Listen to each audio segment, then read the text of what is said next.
Hi, my name is Logan Walker with the Walk of Life podcast, where I interview people, break down their lives, and get to know what they know.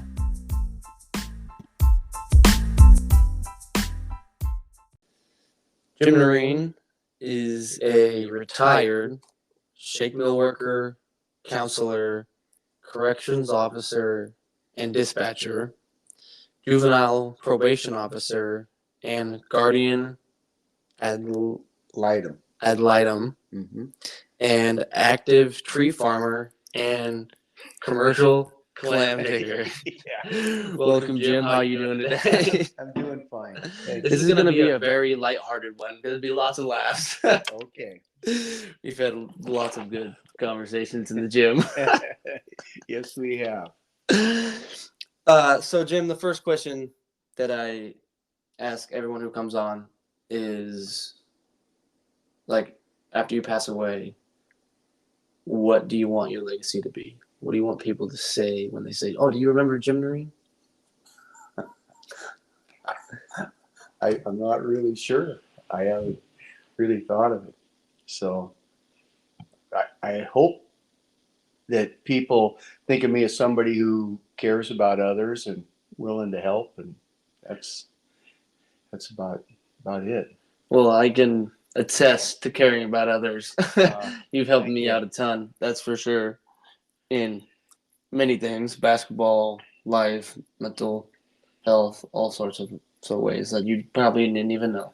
Oh, no, thank you. I appreciate that. But I sure got a lot out of you guys, and I sure appreciated being able to be on the basketball team and get to spend time with you guys. It was real rewarding for me. Yeah, I mean, it's very refreshing having not listened to Jay all the time.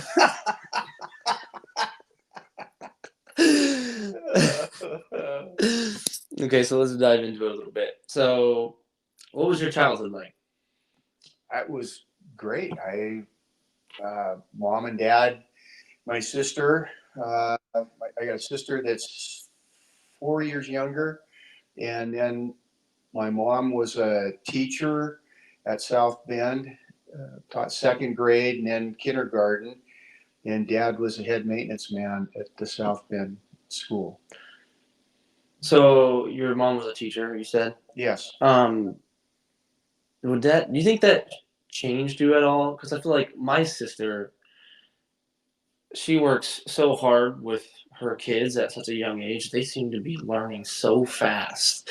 Like, it's really like, wow. Like, I think that's really a positive person to have as a child. Yeah, mom spent a lot of time with us and was always teaching, and probably really had to work hard with me because I wasn't a great student and I had to work at it. Did she help you in any like specific ways, like when you were struggling? No, I think both mom and dad, just like your folks, you watch them get up every day and go to work and work hard and put in an honest day's work and try really hard, and they want to do things right. And so you emulate that, and that's what I learned most. I wish I would have been able to keep and have learned dad's skills, because he could fix anything, he could build anything, and I don't have that talent. One of them Swiss Army knives. Yeah. I hope to have one of them one day too. Yeah, right now I'm trying to pick up anything and everything, building fence. I'm trying to pay attention to all the small details, which way the wire runs, which way to pull, which way not to pull, to be able to make the fence last as long as possible. Yes. So it's like the little things you can pick up, and I think it's super important for your parents to show what hard work is. It almost becomes natural to the child. If a child sees that growing up all the time, that's all they're gonna know. Right. So I just, so parents growing up in today's influence discipline and hard work by just doing it. Because Mhm. kids are watching all the time. And Well, and I've really seen that here in our community. We've got some wonderful kids with great parents, and they follow what their parents are doing, and they're not afraid to work, and that's important. yeah, and I definitely see that a lot here. Kids searching for jobs, hardworking jobs that most people don't want to do, which is really special about our little community we have. Mm-hmm. Really cool. Well, and there's not the opportunities that they had when I was a kid. You know, I went to work in the oysters when I was 12, and you could go to work in a mill, sweeping and cleaning and doing stuff when you were 16. And so there was, and you don't have that stuff. And haying on farms, now they've got those big round bales, and where before you'd have big hay crews to go out and buck bales. And I so actually really enjoy haying. I did too. I would come back from I go to Alaska now, and it's like, man, I missed hay season. Being out there with a bunch of guys just talking and having good conversations and working your butt off, and it's hot out, you're sweating, and you just feel like you got a solid workout in for 4 or 5 hours. That's right. I really enjoyed. I was fortunate to work for Bob and Janie Rose all through high school and at times through college. And we would have crews of 10, 12 guys out there, and it was fun. I really enjoyed farming, and I was really fortunate to have been able to work for them. They taught me a lot. Bob was really good to me. Yeah, I've heard a lot of good things about him. I mean, he's give Dad tips on our new farm. We were just, I'm trying to just get into the true farm life with everything we have now, which is, it's a lot of work. Well, I'll tell you, I think the perfect man or person is someone who could be a farmer, because you have to be everything. I mean, you got to be a veterinarian, you got to be a mechanic, you got to not be afraid to work, you got to be an economist. There's so many things you got to do everything yourself. Yeah, a recent study that I've seen, which is really scary, is the highest suicide rates is farmers. Really? I mean, you think about it, they're up at 3 o'clock every morning. They're working in the hay fields all day, all evening, doing stuff, constantly fixing tractors. Like, all this stuff has to get done. There's no time for themselves. Oh. Like, I mean, there's no weekends. Yeah. I mean, the cows got to get fed no matter what day of the week it is, or they're not going to survive. Yeah. Which, it's just a scary thought to me to think about that. I never knew that. I was thinking that was, yes, it's hard work, but it's your own land, your own cattle, and you're doing things on your own. And yeah, that's an eye opener. Well, I really think personal time is something that's needed in life. Time to escape, de-stress, just relax. I mean, for me, it helps me regain my focus and get ready for the week. That's why I try to relax on Sundays. Sundays is like the day of rest, and that's why probably the church intended it that way. Mm-hmm. And I think that is why, to keep you mentally sharp and sane and all these things.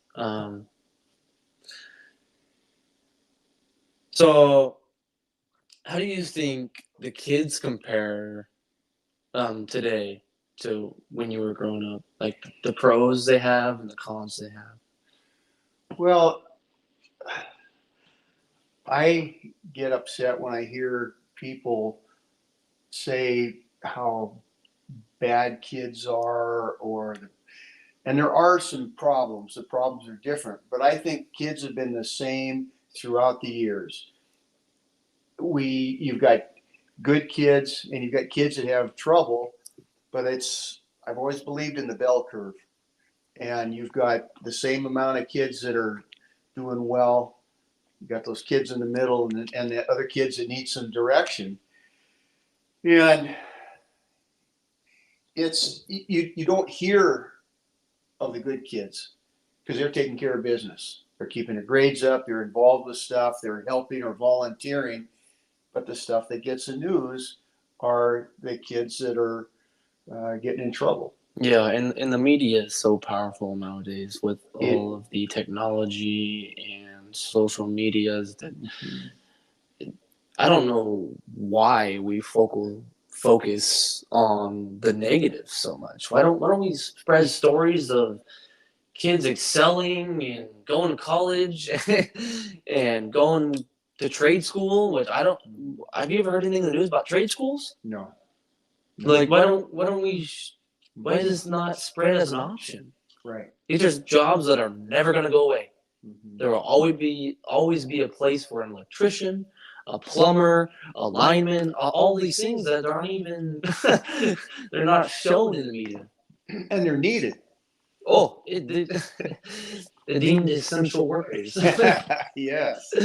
Yes. Yeah, I don't know. It's a tough one to swallow. And I do think kids these days have different challenges. And I look at my grandkids and you and the kids that have recently graduated and stuff. It's a whole different set of problems. And I know that I have struggled as I got on in my years, just trying to stay caught up with what's going on. And as you can see, trying to hook me up with the phone, I can't even do that. I have problems with any data computer. I got to get a hold of my grandkids. yeah, and technology improves and changes so stinking fast. It's hard to keep up with, even as a young adult that grew up with. I got a phone when I was 13 or 14 and had one ever since. It's I can't even. Someone was talking the other day. He was on a podcast or something, and they were asking about placing collect calls. And that's what. Do you even know? Have you ever heard of that? Yeah, you'd call home and you had 3 minutes. And you could say your piece, and it was expensive. You went over 3 minutes, then they really started charging you. So I could call home once a week, and you wrote letters. Letters. Yeah. Where are you calling from? College? Well, yeah, after college. When I was at Central. Yeah. I actually think there's something special about writing letters, though. I actually wrote a letter. We did it for a class, psychology class, where it was Thanksgiving time, and I wasn't able to come home.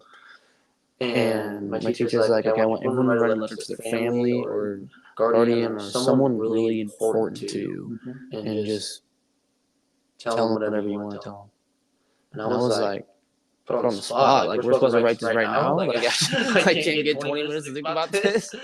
And so, I just spilled all my guts out on it, and I got a video of them reading it, and they're all tearing up and stuff, and because being away for months at a time, you really miss your family. Sure.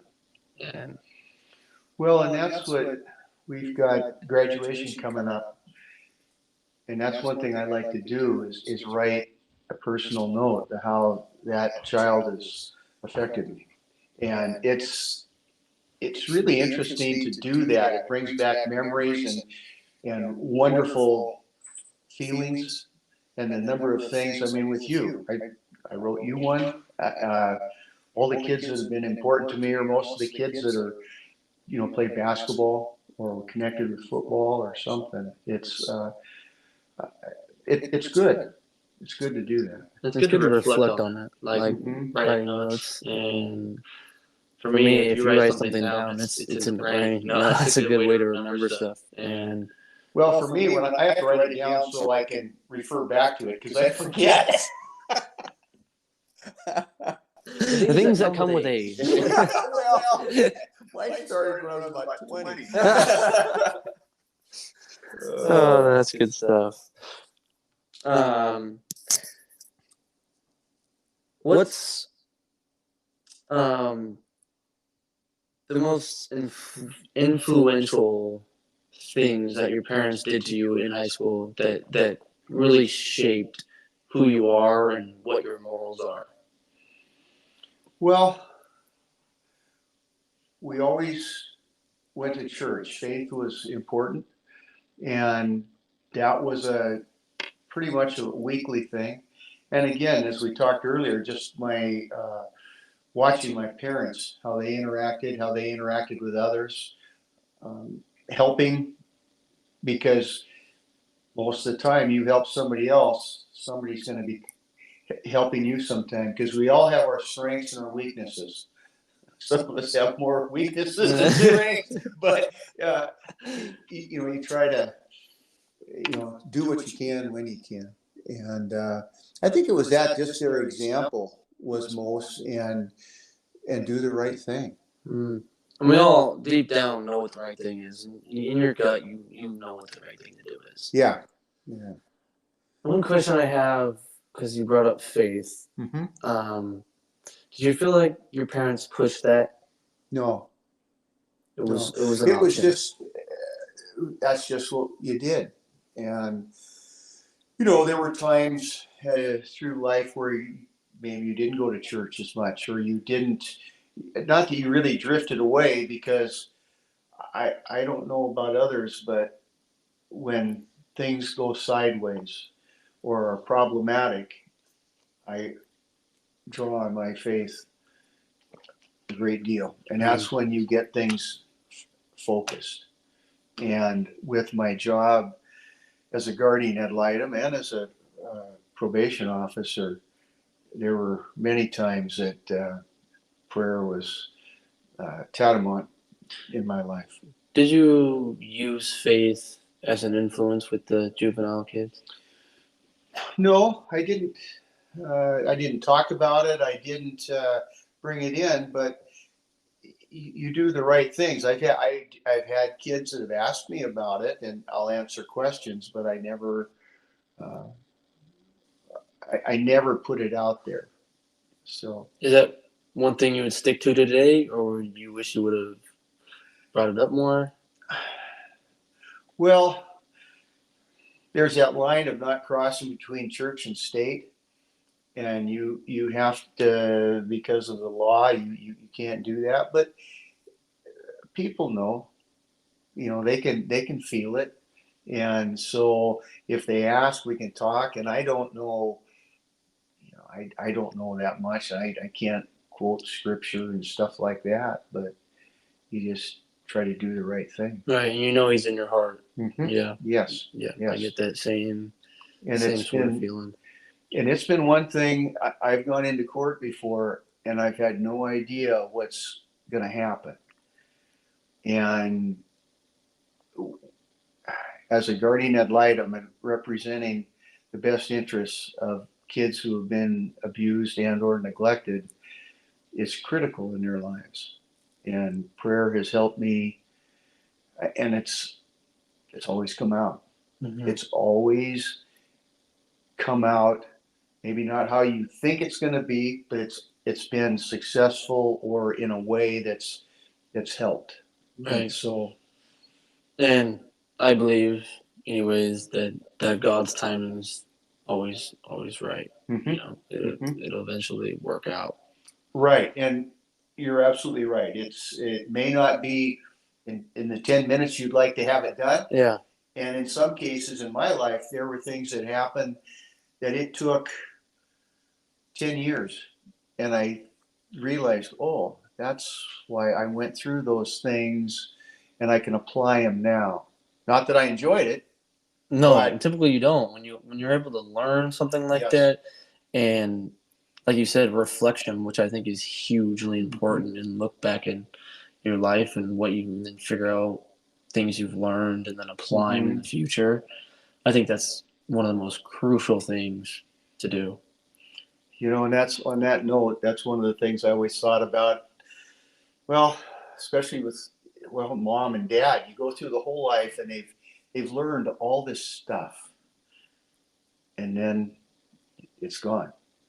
And I wish I had that information and be able to, because I don't know, the day doesn't go by when I think, if I could ask them this question or that question, they'd have the answer. And so I don't have many people asking me that though. Well, I think one of the most important things you can do is pass all the information you can on to your kids. That's what I'm about. Teaching my kids in the hope that they will know more than I do at my age, and then they'll be able to pass it on to theirs, and we'll progressively, slowly, generation after generation, get smarter as human beings. Yes. And if the world applied that, then I think we're going in the right direction. Yeah, no, you're right. And there's going to be some heavy things that are coming up now that you guys are going to have to deal with. And I'm so thankful, like your parents, they've raised 3 wonderful kids, and you guys are helping the community, people around you. Uh, that's success to me. Mm-hmm. And giving back is, especially to this community, it's really special. Yes, it is.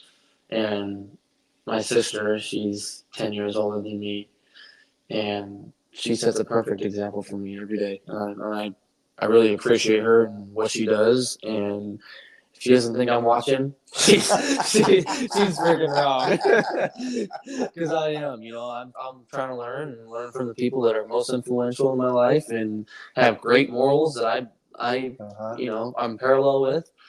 I think she's doing a really great job. Yes, she is.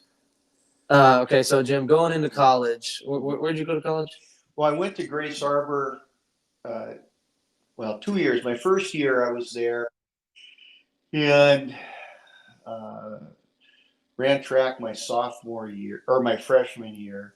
And then the draft came up, and my number was 12.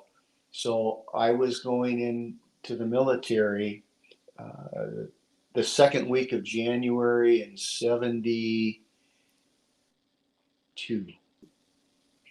And I had my physical, and so I sat out because they said they were going to take me right out of school, but turned out that wasn't true. But anyway, I worked in a shake mill for that fall, and then Nixon called off the draft the last day of the year, and so I went back to school, but I wasn't real focused at that time. I was still working and going to school, and I got an offer to go run at Central. So that's why I went over there the next year. And that was a great experience for me. So I got over there, and Tommy Keck was playing football. And he talked me into playing over there. And so he introduced me to Coach Perry, and he kind of spit snooze on my shoes and says, "Hey, you're pretty small. Probably ask you to tune your uniform in," and then walked off. And I really enjoyed it, but I was just on the JV team, but I like that. And then I ran track over there for 3 years. That was a wonderful experience. The friends I've made there we're still in contact with. Best man and Kathy, my wedding came from there, and the godparents to Matthew is from there. So, and we see those guys at least once a year. And what are they live close or far away? Matt's godfather was a scientist for either Kellogg's or General Mills or something like that. Oh, wow. Yeah, he was just a normal guy like us. And then the guy just got excited about nutrition and health and diet, and graduated from Central. Then he got his master's at Washington State, I think, and then got his doctorates at Iowa State, and then is in Minnesota now, and was inventing new Cheerios and stuff. He used to send us boxes of the stuff he'd invent for Christmas. Hey, free. It was food, good. Yeah. Then another buddy of mine, he's the like president of the Realtors Association over in Spokane, and we see him at least at state every year. He comes and watches our ball games, and then I ran track with him. Well, all these guys were from the track team, and the other fella that comes he was our triple jumper, Willie Lampy. That guy, he triple jumped about 49 feet and he had the school record for quite a while. And the guy that's the godfather to Matthew, he threw the discus and he still has the school record. Wow. Yeah, he was a big boy, 6'9". So backtracking a little bit, when that letter came in from the draft and your senior number was close, what feeling did you get? Well, I went over. I knew I was going to do it. I thought, well, maybe I should go in and volunteer at the time. And Dad went over with me to the recruiting station, and I was going to get on the bus to go up to Seattle to go through my physical. And I was going to sign up. And Dad said, why don't you wait a little bit and just see what it's like up there and then make a decision later. Don't rush into it. Dad was a twin, and his brother went in. He was a engineer on a Mitchell bomber in World War II. Oh, wow. And he was the last boy from their small town that was killed. And then my mom's older brother, he was in the Navy, and he was on a ship called the USS Neosho. And it was a boat that they don't talk about on Battleship Row. They were tied up to the Oklahoma when the Japanese hit Pearl Harbor. Really? And it was an oiler, which meant that there was this quit. There it goes. Okay. So the USS Neosho was an oiler, which meant it was a fuel ship, and they would go out and fill up all the big battleships and aircraft carriers and that. When the Japanese hit Pearl Harbor, they cut the line to the Oklahoma and got out and then got into another lock. They shot down one plane, but they had to get away because if they'd have been hit, everything would have gone up. Because they still, even though they had unloaded a lot of their fuel, they still had the fumes and everything in there. So then in the Coral Sea battle, they had just filled up the USS Yorktown, and then they and the USS Sims had gone off away from the fleet as they were trying to search for the Japanese fleet and vice versa. And the Japanese flew overhead and spotted the two and misidentified them. They thought they were a big battleship and a carrier, and they sent everything at it. And they sunk the Sims. On that one, there was only about 17 survivors. And on the Neosho, they abandoned ship, and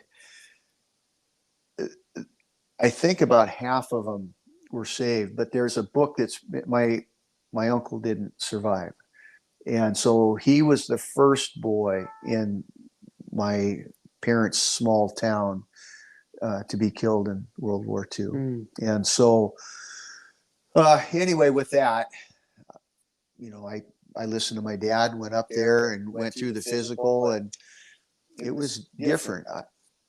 I saw guys that they took in that I thought, I don't know if I want him next to me. Right. And then there was a kid from down at the beach. I had played ball against him for 4 years, and he got out because he said he had a bad knee that he had hurt as a freshman. And that guy anyway, they 4F'd him. Pretty much took anybody. Well, they didn't take him. They kicked him out. They Oh, kicked him out. And when you're 4F, they wouldn't have you. But they were taking other guys in. And I thought, man, that guy's anyway. So I waited. I thought I'll go and do my 2 years, and then it was I didn't have to go. So yeah. Well, that's cool. I mean, to me, I see, God's blessing everywhere, and you never know what could have happened over there. So well, and I have some friends that came back, and it affected them deeply, and not always in a good way. yeah, I mean, PTSD is one of the most Oh, scary things that I can't even imagine going through, and I hope that nobody has to go through it, and that yes. we find a way to fix it. If that's counseling, I don't know if you heard about psychedelics. I've been hearing that now. Yeah, that they come into play because I think LSD, I think at one time was actually used years ago. They were using that as to try to help people. Well, they say it's supposed to cure all sorts of mental illnesses, like addictions. So if you're addicted to drugs, they're thinking this is the way out, you Mm. know. And there's been a trial with LSD on Mormons because they were in the most selective group possible. They don't drink coffee, they don't drink alcohol, they don't do any of these things. So they wanted to try it on the most natural form. Mm-hmm. And I don't know if you know this, but the Mormon society, you can take LSD within the religion. Oh, That is no, I part didn't of know that. that is it's okay. It's deemed okay. Huh. So they asked, this group of Mormons, and I guess it had some crazy positive effects on them. Oh, Because good. it restores brain cells and rebuilds ones that are disconnected and things like that. Mm. And every time I hear about it, I'm like, really? Well, and the things that I've heard, and there was a young boy 40 years ago that dropped acid, and he was never the same and died shortly thereafter. And I've heard of those that having the bad trips, but I would imagine that those tests that they were running with them, it was guaranteed acid that was Right. It was all clean, clean, right? and they engineered it so it would kind of work in a specific way, and you would get out all the negatives, and you would go through. Well, I've heard using it in microdoses is a way to do it, like taking shrooms in microdoses daily. That's a way to do it. But also in a controlled environment. Yes, yeah. That's a big thing too. If you're in somewhere you're uncomfortable, it leads to a bad trip. But they would give them a heavy dose, and they would go through these experiences. It would restore the brain cells, and Wow. I hear a lot of big names pushing it. Huh. Which I don't know if I would ever try it within the next 30 years because I don't know any long-term effects, and I don't trust a lot of people. I'm with you. I wouldn't advocate it, and I hadn't heard that. I've just seen the bad effects of people that I've known that have done it, and it hasn't turned out well. And if people are thinking about, okay, I can cure my addiction with LSD right now, it's 70% of LSD to buy bought on the street right now is laced with fentanyl. Oh, that's the number, 70%. So don't self-medicate. Wait till it's right. actually approved and such. Yeah. So in college, dual sport athlete, what was your biggest physical and mental struggle in college? Well, it comes into play with what's important in life and how sometimes you get off track.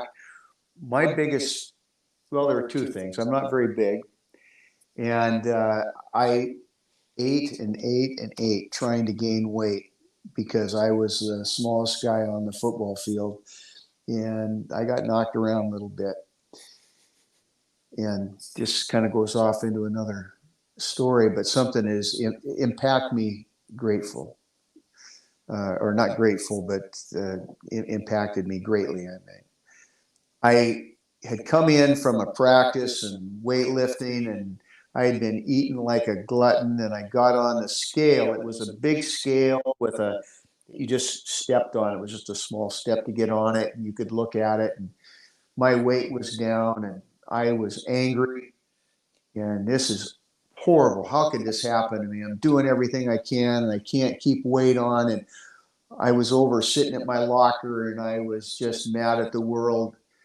And this kid came in on a scooter, and he was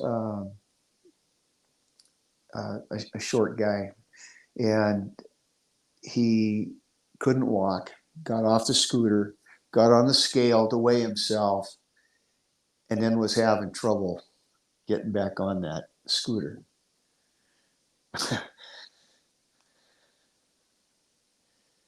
That I started crying. That you selfish little guy. In reference to myself. Mm-hmm. I'm playing football. I'm running track. I can walk places. And this kid is dealing with what life has given him. Not complaining, just doing it. And we have to be very grateful for what we have and to work with what we have and be thankful. That was very impactful. I couldn't agree more. You know, I read a lot of personal development books, and one of the ones that I've seen come up multiple times is as soon as you wake up in the morning, you grab a pen, you write down 5 things you're grateful for. Oh. Mm-hmm. And there's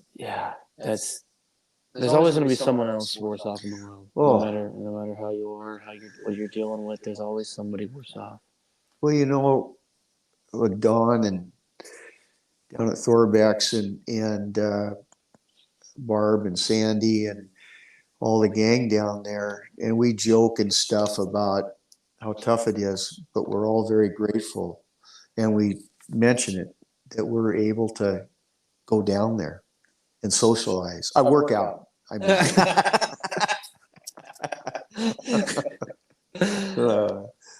Yeah. Well, I do think it is very important to get that social aspect in your life, and I think that, at least for me, I'm a very extroverted person, so getting that social interaction is key for me, and it boosts my energy every day. But I don't know how much you do working out there. But I think the physical benefits is very good too. Yeah, when my daughter calls and tells me to quit leaning on the equipment. Yeah, you gonna break something. Yeah, there are people that want to use that stuff. You sit there for long enough, someone will eventually come up and ask you. Yeah. Or they just leave. Yeah, I think that's really cool though, that you were able to realize that at a young age. And well, again, I think that was God's way of getting my attention.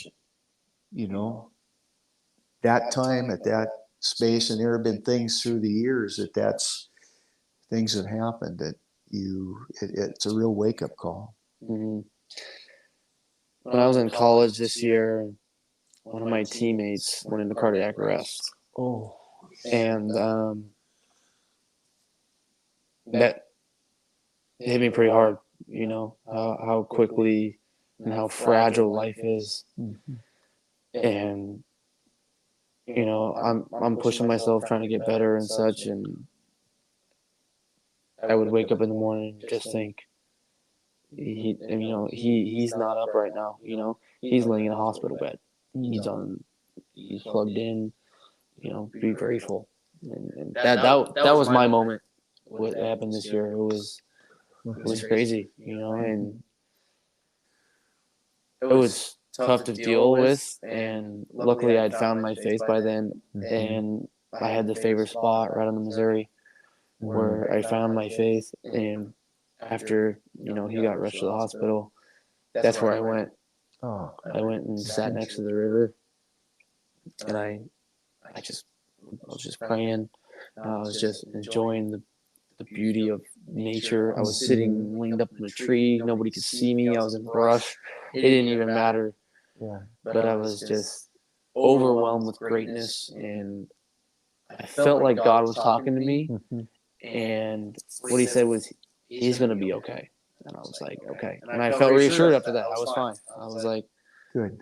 but I mean, it was shaky up for a couple of days. I would well imagine. Yeah, Yeah. that's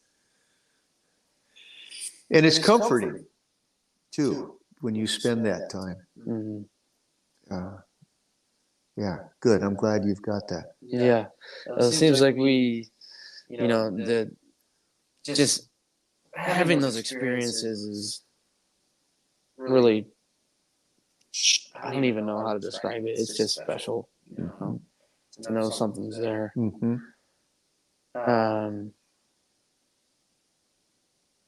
So through college, Mm-hmm. had a great time, great Mhm. friends. Where did we go after college? I came back and worked in for T&J Cedar at a shake and shingle mill. I had 2 quarters left to graduate, and I just wanted to go to work. And so I worked running the chipper, had a small crew, and I was there for 3 or 4 years. And then the market went sideways, and there just wasn't any work around here. And I went back to school, got my 2 quarters in, and graduated. And in the meantime there, I met Kathy. It was another friend that I met at Central. It was his wedding over at Hopewind. And she was in the wedding, and I fell in love with her that day. And we were married within a year. So It was love at first sight, huh? it was. And when I got married, I worked in that shake mill for just a few months, and then the market went bad again, and I went to work for Bob and Janie Rose for about 6 months. And while their son Jimmy was just finishing up his education. So then we needed to get, insurance and stuff. And I got a job down at the Nassau Youth Camp. And that's when I started there. How has your relationship evolved over the years? Is it like a work in progress to build it with Kathy? With Kathy? Yeah. Well, it is. There's always tests. And, she's very understanding. I'm married way over my head. I've heard that actually a lot, Jim. Huh? I heard that a lot. Yeah, I bet you have. Yeah, they just look at me and look at her and they just shake their head. He was the only option at that time. No, I was very fortunate. And she had a wonderful family. Her mom and dad were just the nicest people. Just loved them. We really miss them. Both sets of our parents. We talk about them daily. And it's got its ups and downs. And what's nice right now is that we've got the grandkids. And I wished I would have spent more time maybe not being as hard on the kids as I was, and Matthew in particular. I don't know. You're so busy working, and you're doing this and you're doing that, and it's nice now with the grandkids stuff that I used to get all worked up about. Yeah, you just don't care. Yeah, well, there is a difference between being the grandparent and, You and just being the father. yeah, it is. You uh, and Kathy really was the one that raised our kids because when I was at the youth camp, I was working swing shifts or night shifts, and night shifts initially, and then swing shifts as a counselor. So she was putting the kids to bed every night, and then I would get up with them in the morning and maybe get them off so she could go to work. She was working for the county at the time, and yeah. Uh, and then when I was at the sheriff's office, again, it was more different shifts and goofy shifts. So she did the lion's share of taking care of the kids. Well, she did a really good job. I mean, you had very successful, kind, loving, kids, and they've shown me great, I've learned a lot of lessons from them, and they demonstrate how to be a good person. So I think you guys did a wonderful job. Well, we're very proud of our kids, and Steph's not afraid to call and redirect me if I need some.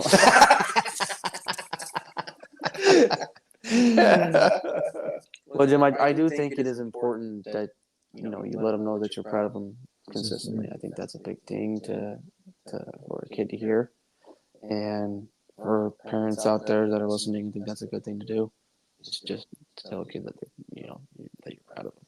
Yeah, it is, and it's been real fun doing stuff with them now, and went up and did some work with Matt here last couple of weeks, and I was knocking down some trees, and he was running his excavator, and it was a lot of fun getting stuff done. Mm-hmm. Yeah.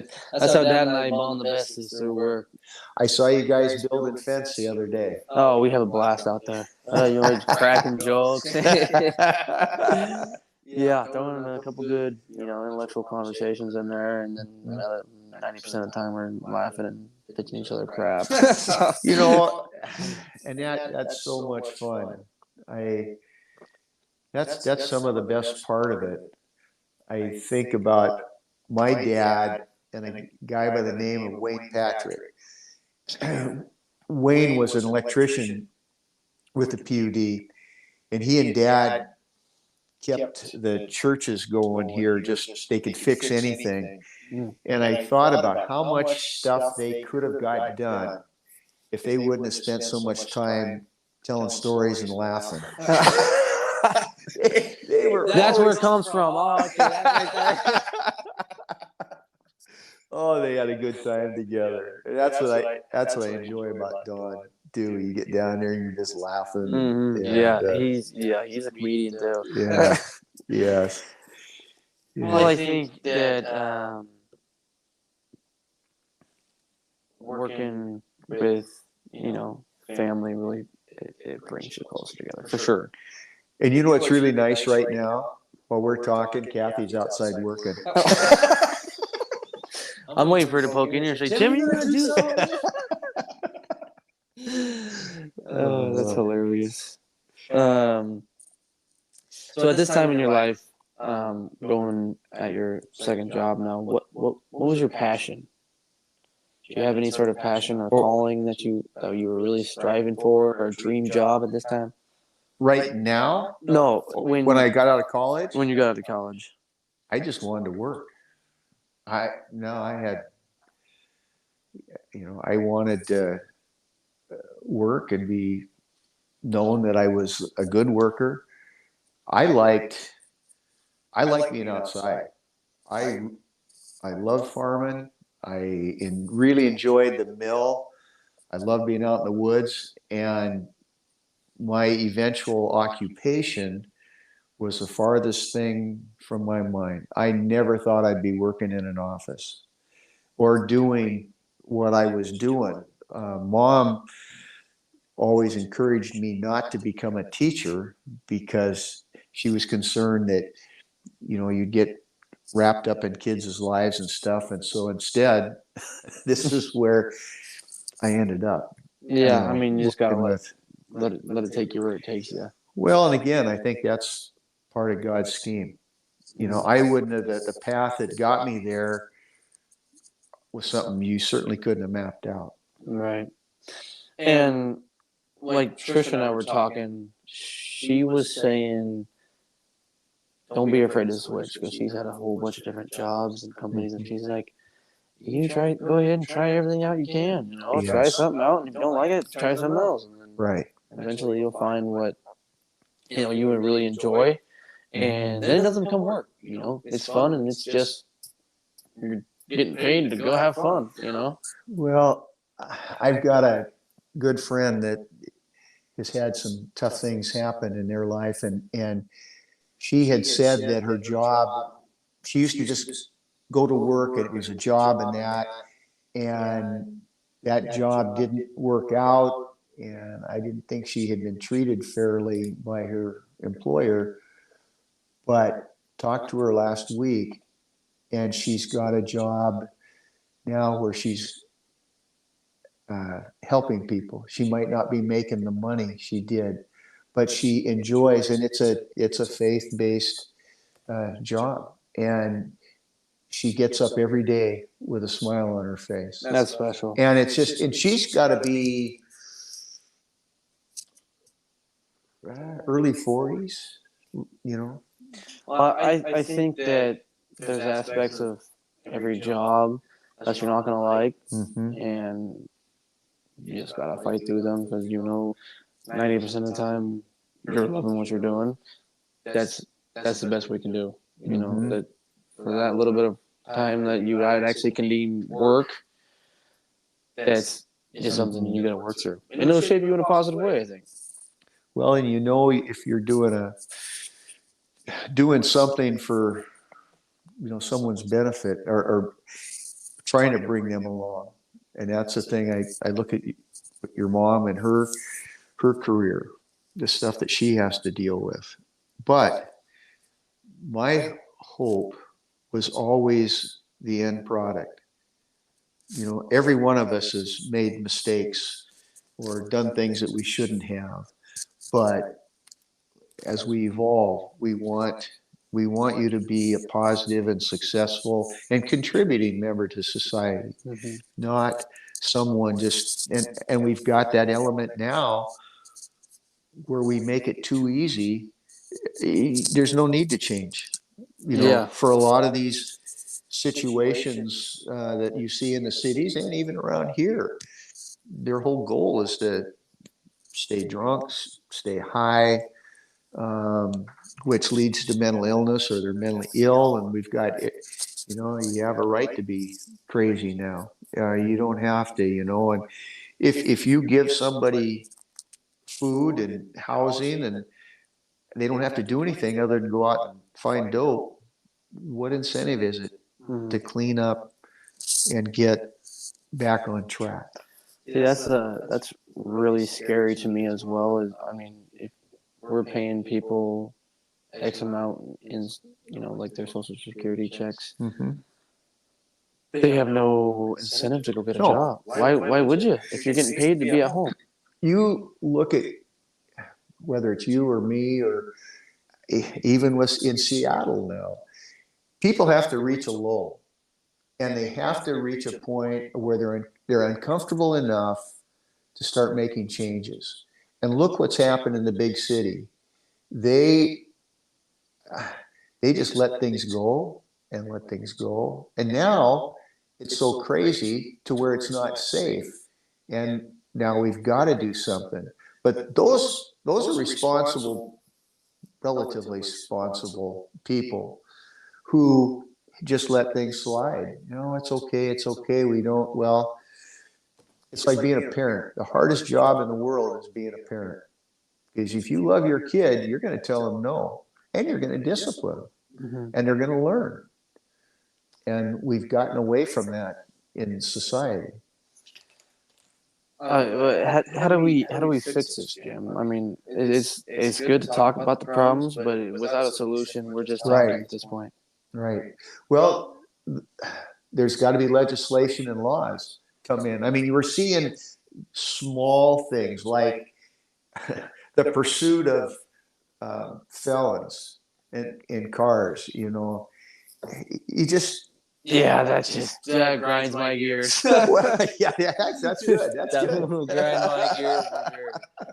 Like the one guy that stole a car was being chased by the police, and he called the police to report that they're not supposed to chase him. And it's so far out of control. And or the pictures you see on TV where people are fighting with the security to take the TV, where they're tugging on the TV. They're not arresting the guy. They're just trying to keep him from going out of the store. And the guy's mad and fighting him, and or the guys are just packing up boxes and boxes of stolen stuff, and you just let him go. Yeah, it's and I don't know if you've heard about the what I call the not my pants law. So if you get pulled over and they search you and they find illegal drugs on you, you can say they're not my pants, and you are good to go. See you later. Yeah, it's the dumbest thing in the world. It's like, and there's people with brains that are making this. Yeah. I don't understand the logic behind it. Like in Portland, how they're legalizing all these heavy drugs. Right. I mean, what I've come to understand is if the government sells it and they're getting the tax money from it, they're getting their tax money and they're making a profit from it. That's the only thing I see. And then maybe if they jack the prices up high enough, they'll quit being able to buy it. I really struggle with this one. Yeah, Portland used to be a place, we used to like to go down there for a weekend. It was friendly and it was clean and nice, and now it's just it's a hole. And so many places are like that, where they've just gone down the tubes. But I'm hoping that some of this legislation is going to start coming back. When I started working in the institutions, my boss, supervisor, had said that pendulum is always swinging, and it goes from the right to the left, and then too far, and then it comes back to the right. And when I was at the youth camp, the first 5 years, I think I saw 5 legitimate fights. And then the Evergreen Legal Services came in, and our administration was running for cover. And there were times we'd have 5 fights a day. And you were just running from one. Kids were getting hurt. You couldn't you lock some kid up, and somebody'd come in and release him. You have to have these hearings. They'd release him before a kid got out of the hospital for getting beat up. It just, and you look at what happens up at Echo Glen now with those seven kids that escaped, and 2 of them were murderers, and they caught them all. But this is the second big escape just recently. And somebody, I just picked up, they didn't have it very long on there. They said, well, the inmates are running the institution. I feel like that's almost common now too. And that's very common. You know, I feel for the corrections officers in prisons, because it's like one officer trying to be in with 80 inmates. You know, this is probably lack of funding. You know, we can't get people there because well, they don't want to spend the money. The state, you look at, they shut Nacelle Youth Camp down, and I was very prejudiced in thinking that they were the best institution in the state, because they had that work program with the DNR. Those kids, if we deemed they were capable of following rules and being safe. And we put them out there, and those kids learn to be responsible, get up in the morning, put in a day's work, and come home when we're tired. And then they'd have to do some schooling in the evening, but it was a great program. And the state's been trying to shut them down for years. And now, if an officer confronts or wants to arrest or to interview a kid, you have to have an attorney. So you're a Raymond cop, a store gets broken into, you grab the guy, then or girl, and then you have to get an attorney, and it takes an hour or two to get one of those on-call people to call, and then they just tell the kid, don't say anything. And time-wise, you can't blame those officers. They got other stuff going on, and it's just. But then you get these people that are saying, "Oh, look, we've done a great job. We're shutting Nasa Youth Camp because we've got, there's not enough. There's not kids getting shipped up." Well, it's because the system is not allowing it. Mm-hmm. With the wrong policies in place, it makes it impossible for someone to do their job. And this is what they went to school to do. If you want to be a cop, I mean, they're trained to do this. Mm-hmm. And if you're just gonna switch the system so they can't even do their job, right. What's the point of having them? Right. It's a scary time for sure. Yeah. I just hope maybe we can switch this around and bring some discipline back into the world. I'm hoping, but those are some of the reasons I like to stand up here on my hill and drop a few trees and build some trails and mow lawn. And then this is a pretty safe place for sure. I think this is a very good community, and people are always gonna look out for you. There's very tight knit, good people all over this little town of ours. Yes, that's right. Yeah. So at the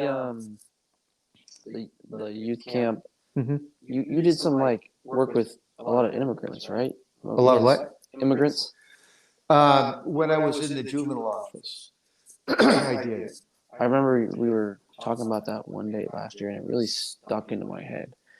And so my question is, what do you think of the policies under the Trump administration and the policies under the Biden administration? What's the difference, and what do you think is positive and pros and cons of both of them?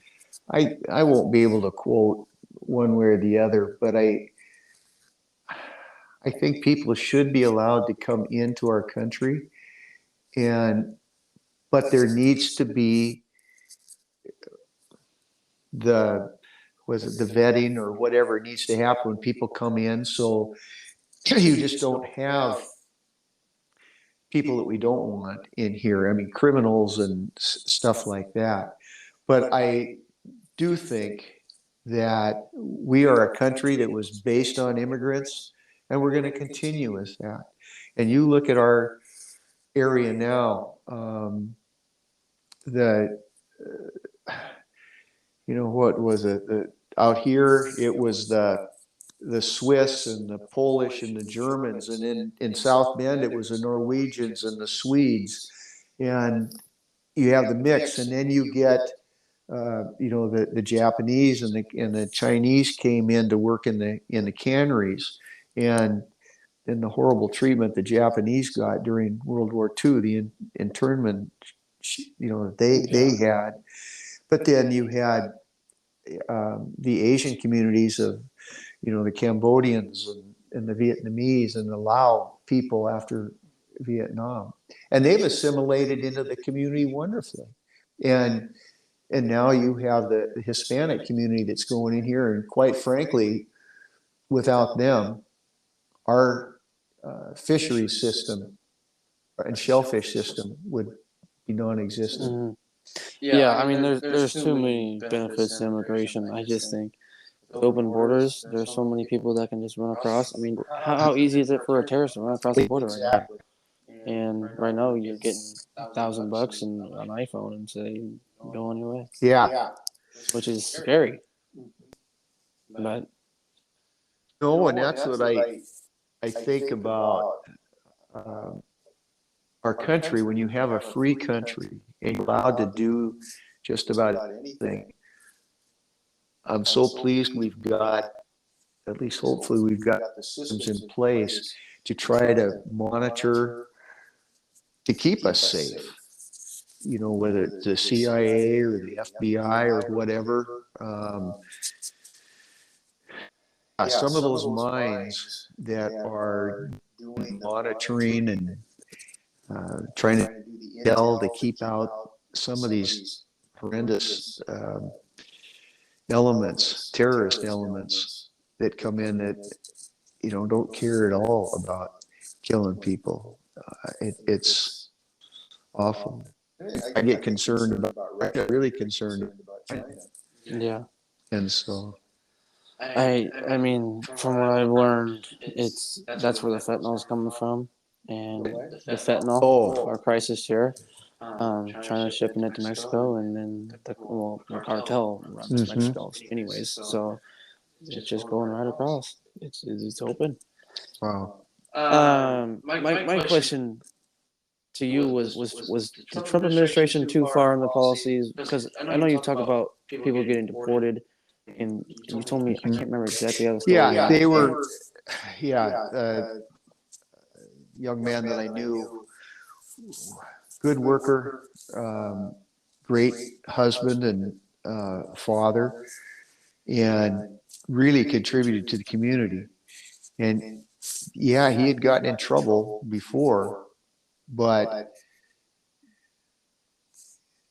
now there's elements here I'm not going to discuss, but he got set up by somebody, and INS came and they shipped him to immigration up in Tacoma, and he had he had the means where he hired his own attorney. That attorney stole his money.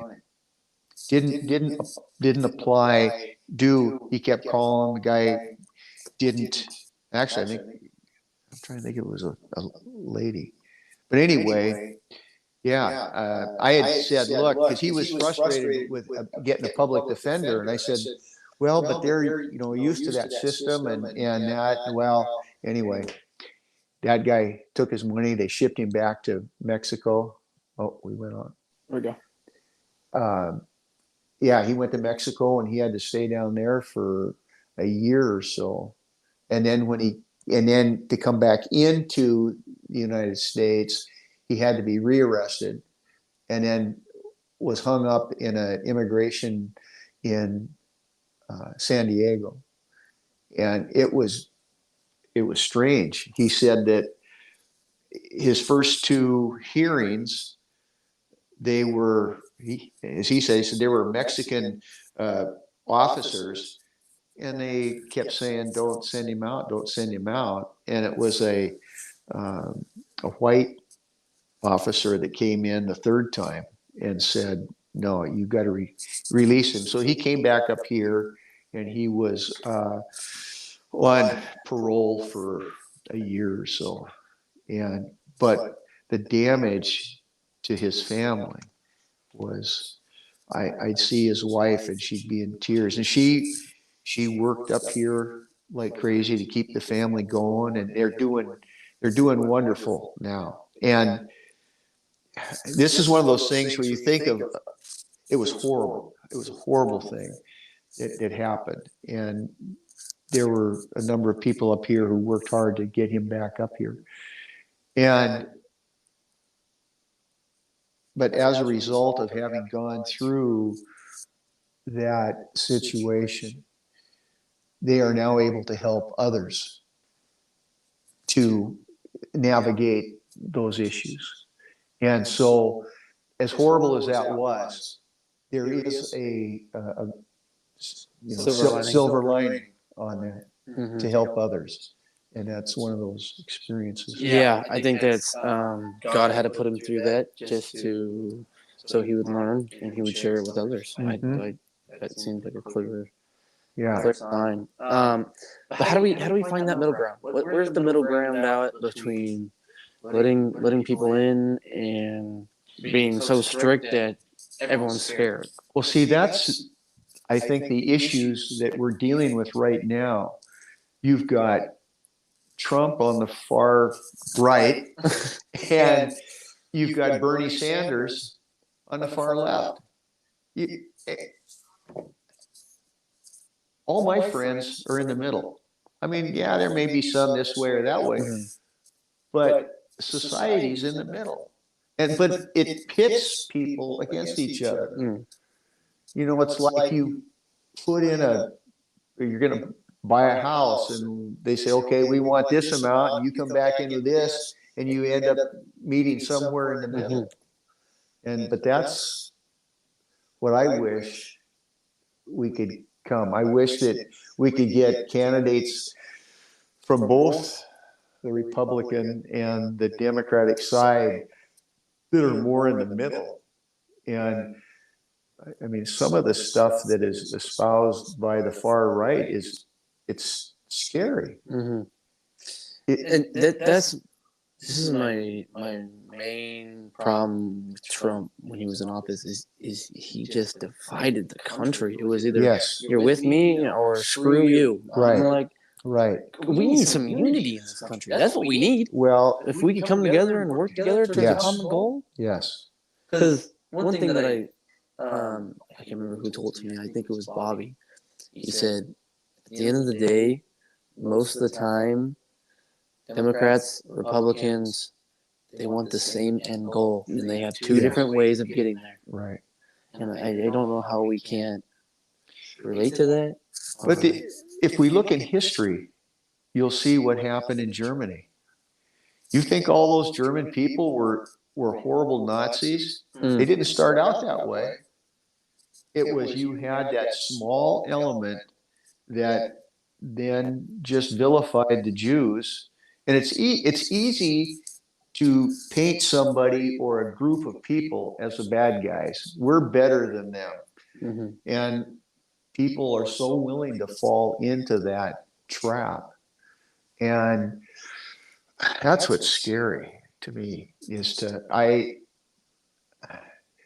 and I think maybe that was another story that I had been working with the Hispanic community, and there was maybe it was when Trump was elected, they quit coming to me. Because they were coming for me to help them or get them into right directions. But when he came in and started putting up the wall, you know, he was espousing that. Those people, you know, they like me, but they didn't know if they could fully trust me. And it took a long time before I could regain that trust. And I don't blame them. No, yeah, I don't blame them.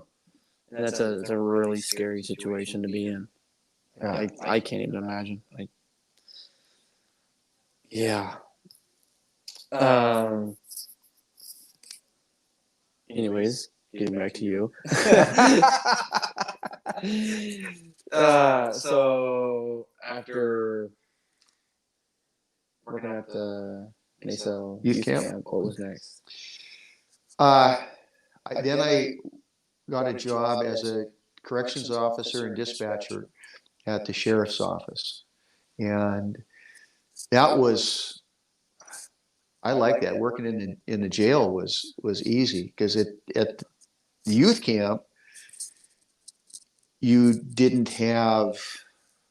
I mean, you were right out there in the middle of them, and I was in riots, and yeah. Really? Yes. Yeah. What caused the riot? Kids were just acting out.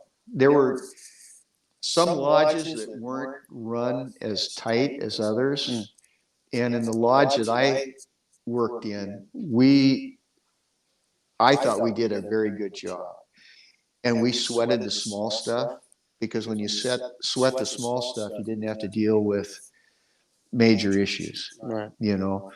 And this one lodge that was pretty loose, they called for backup, and I happened to be the first one running into the door, and the staff were in their control room with the windows closed and doors locked, and this 6'2" kid was standing on the pool table with a pool cue, and he looked at me and says, "You're first up," and then with a nice name after that.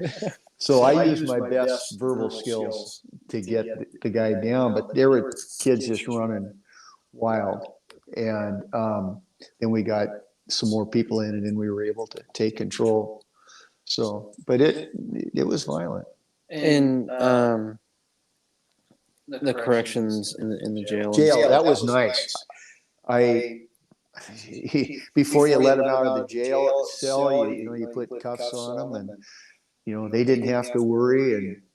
And I had one officer tell me we had a pretty much a career criminal, and I had dealt with him before, and I had him put his hands through the Sally Port tray there and put his cuffs on, and we walked over to court and came back and put him back in. And the guy said, "What do you think you're doing?" I said, "Well, what do you mean?" He said, "You handcuffed him."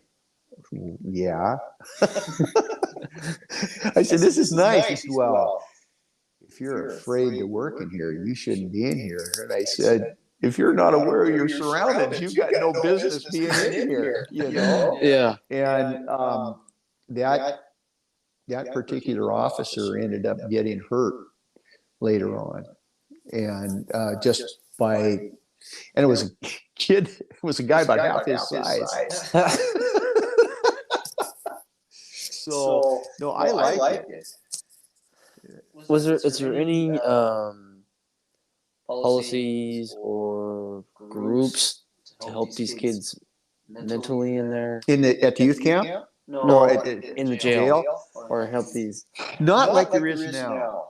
I think they've made some, from what I understand, they've made some really good improvements in the jail as far as getting mental health people in there. Helping them get on the right track. Well, yeah, or at least I don't know about getting on the right track, but you come in and they're having mental crises, and it helps them talk them down and get them to where they can function. Well, I think that helping kids get on or not kids, but adults in jail get on quote unquote the right path, or a safe path where they can change from who they were in the past. I think that's something, use it almost like a school, and have counselors there.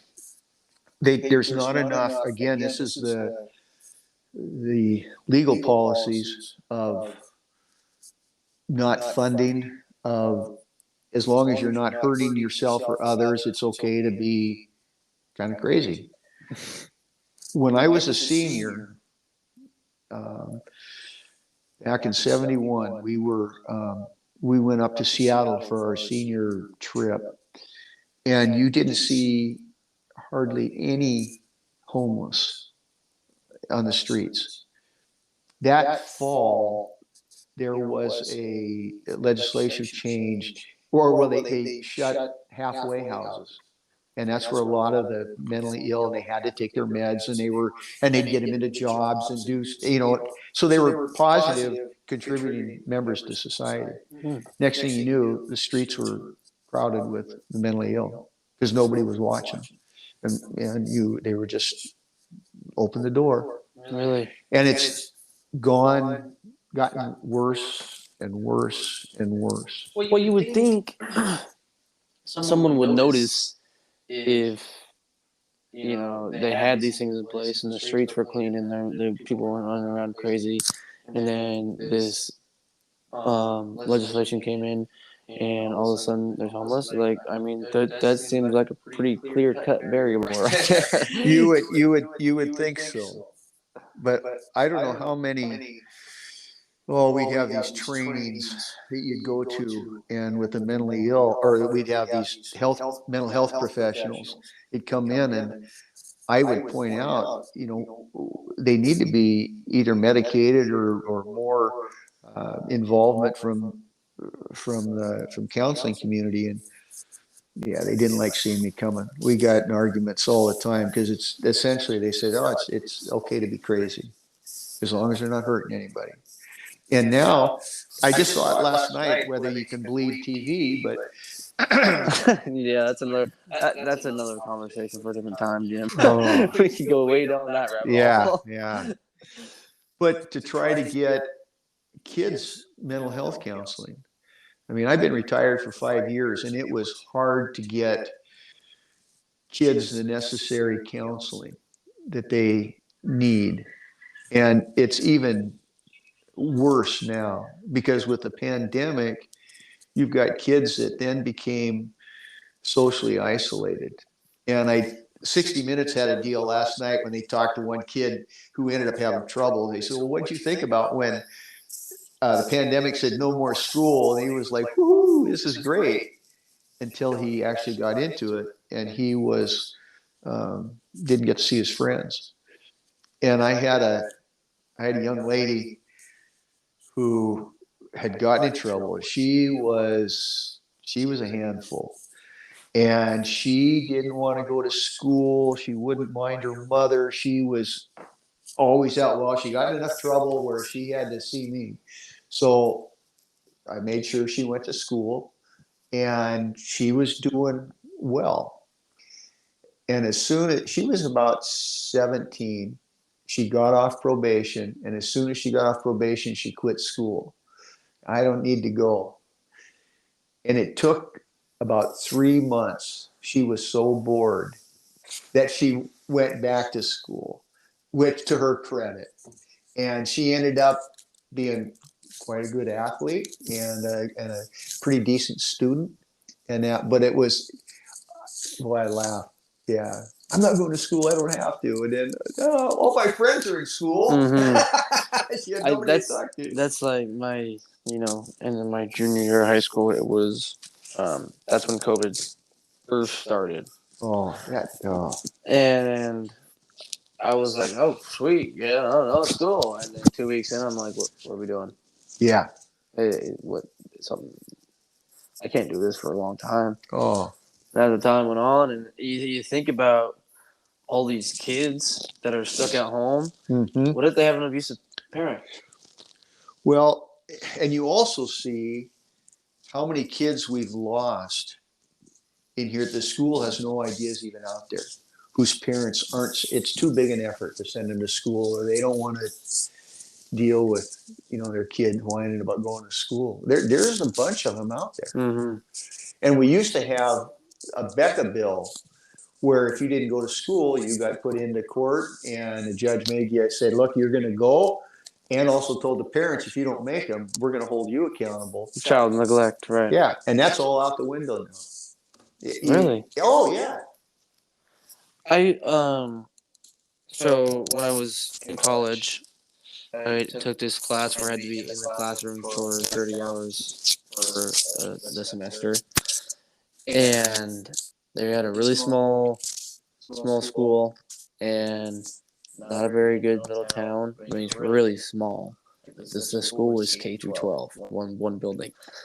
And the kids would just not come. And I would sit there and I'd talk to the teacher. I'm like, why is there only one kid in class? One kid. I mean, the small class is 6, 7, 8 kids anyways, but there'd be one kid in class. And she can't teach nothing to one kid, And she's like, there's, in the past, we'd call services and they'd go knock on their doors and say, you gotta bring this kid take your kid to school or you're going to court. That's how it was. And she's like, there's no funding for it anymore. They can't get people to go, and they're so backlogged that by the time they try, it's too late. The other thing is it's watered down to such a large degree. Again, back when I first started working at the county in the juvenile office, it was 92, and they had these at-risk youth petitions, and if to having trouble with a kid, they would come in, file something on a Tuesday, the judge would hear it on a Thursday or Friday, and then judge would tell me how to do this, and if he screwed up on the weekend, we'd pick him up on Monday. I mean, it was real short. Right. Now it's stretched out to a week or so before the first hearing. Then you come back for review unless there's a violation, and then violation gets filed. It takes a month to get that filed. And so by the time a kid would even get into court for messing up, he couldn't even remember what happened. Right. And it was not an issue. So Yeah, it's there's no teeth in it. And you have to, I know that I'm not advocating, and I was never beaten, but I got spanked. And every time I did, I had it coming. And I knew it. It just kind of cleared the air. And it was, and you make a direct, okay, I did this. I wasn't supposed to. I'd been told I wasn't. And man, that didn't feel good. yeah. And you learn. Yeah, and that's definitely going away. Yeah. You know, that's something that's fading, and that's getting pushed to not do that now. You know, and I can say it's getting pushed because I've seen it in the classroom. I've had teachers tell me, "This is what you're not supposed to do." I advise you heavily not. This is, you know, there's some studies behind it, but what's the studies with all the people nowadays that are grown up and Right. very successful? What's their story? Right. Where's their statistic? Yeah. Yeah. No. It is a whole new generation, which is Yeah. something that we got to keep in mind as well. Yeah. Kids seem to be a bit more fragile, but I don't know. Maybe I'm just saying stuff now. Well, but they thought the same in the 50s with all those rock and rollers. They were going to destroy society, and then in the 60s you had all the hippies, and they were going to do it, and then the yuppies in the 70s, and and every generation they say, well, look at these, what's happening, but kids are kids. Yeah. And so I don't know, I still have got a positive outlook. I think things will, at least I want to believe that. Yeah. And pray on it anyways. Yeah. Yeah. Okay. So entering retirement, Mm-hmm.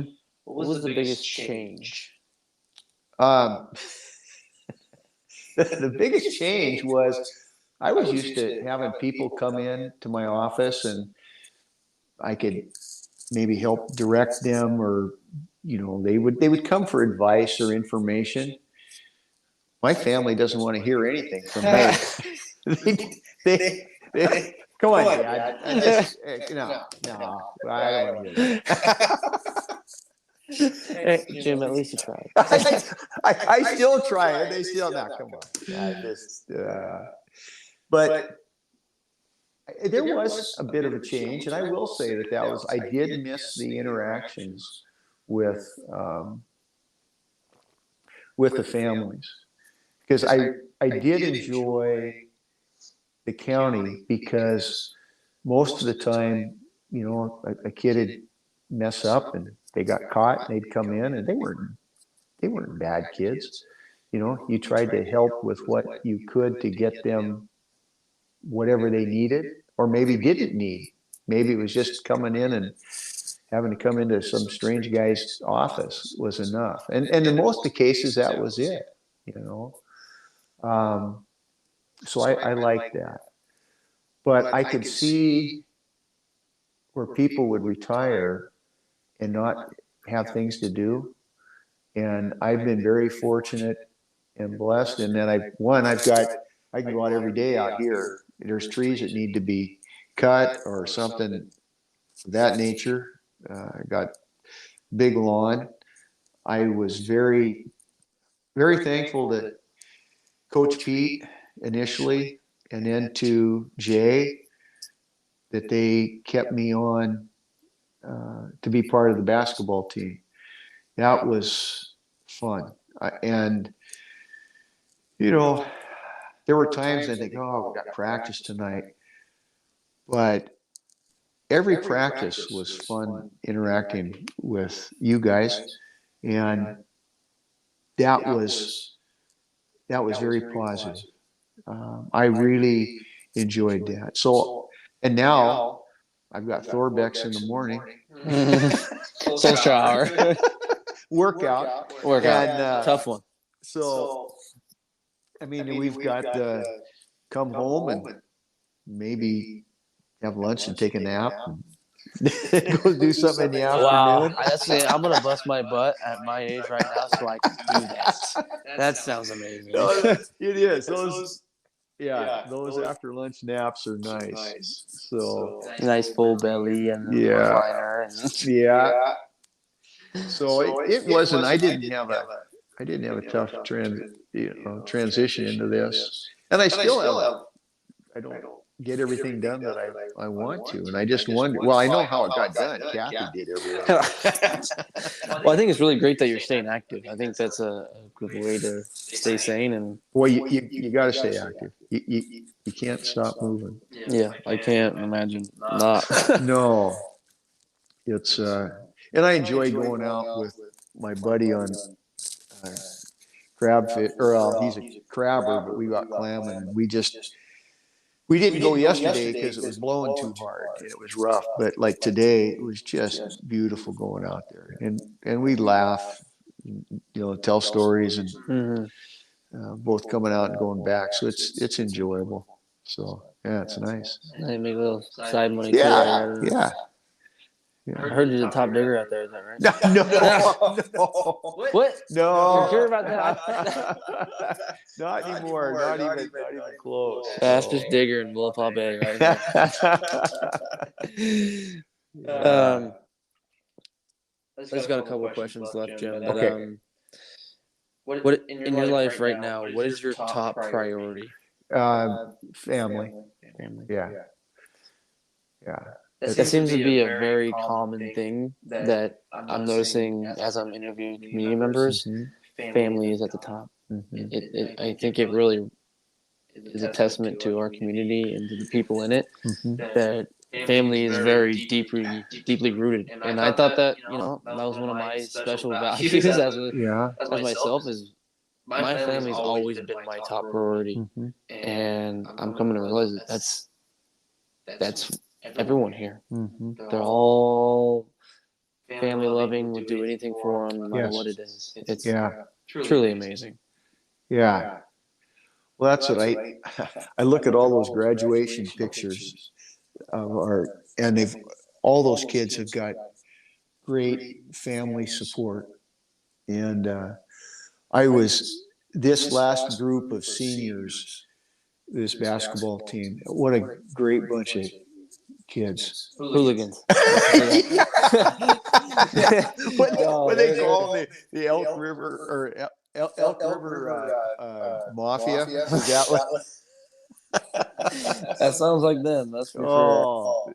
But they were they're all hardworking kids. Oh, well, adults now. I mean, yeah. So, and what they did this year in football and basketball and in track and baseball, but they gave their all. I mean, they worked at their game, and they were just a delight to be with. As a coach, that's all you can ask. That's they're out right. there trying as hard as they can. I can't even. And they were kids. They were like you. They'd look when you were talking to them. They'd look you in the eye, and they were respectful, and they tried to apply what you were coaching to them. And if you happen to be full of stuff, they'd politely work around that. Coach. Maybe I'll try. Yeah.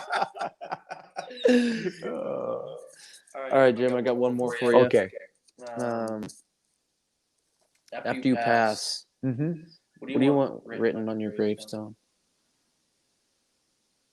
Jeez, I don't know. I tried to be the top digger out there, and